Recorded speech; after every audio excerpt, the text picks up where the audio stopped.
I'm Kirsten. I'm Hannah.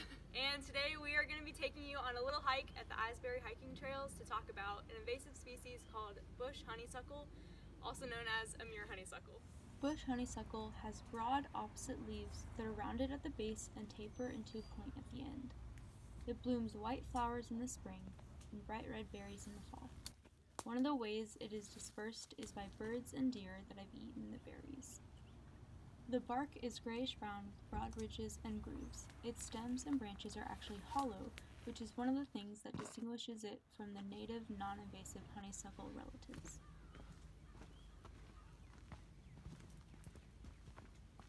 This right here is honeysuckle, and as you can see, it's all over. It originated in Asia, but was brought to the US in 1897 to help stop and prevent soil erosion, and it can be found all over the US, but it typically is in the northeastern region.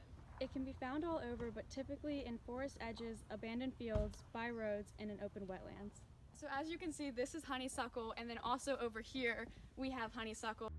And because it grows so dense, it can take over whatever is around it. And with heavy rainfall in the bluegrass area, it is very easy for it to flourish and dominate here.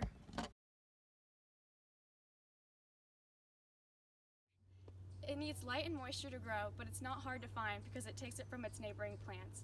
With its broad leaves, it can easily get sunlight, and with its shallow root system, it steals it from the plants around it. Bush honeysuckle was introduced to the US as an ornamental plant and promoted as a hedge plant because it helps reduce soil erosion due to the far-reaching shallow root system. Its roots spread quickly and easily, which is attractive for wanting to reduce erosion, but is really hard to control once it begins to spread. According to the U.S. Forest Service, an invasive plant is one that is non-native or alien to the ecosystem in consideration, whose introduction causes or is likely to cause economic or environmental harm or harm to human health. Invasive species have contributed to the decline of 42% of U.S. endangered and threatened species.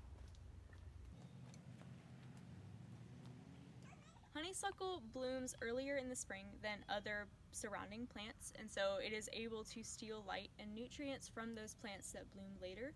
And then in the fall, honeysuckle stays green longer than other woody plants, so it can gather more nutrients and strength for the winter, giving it a more competitive edge than native Kentucky flora.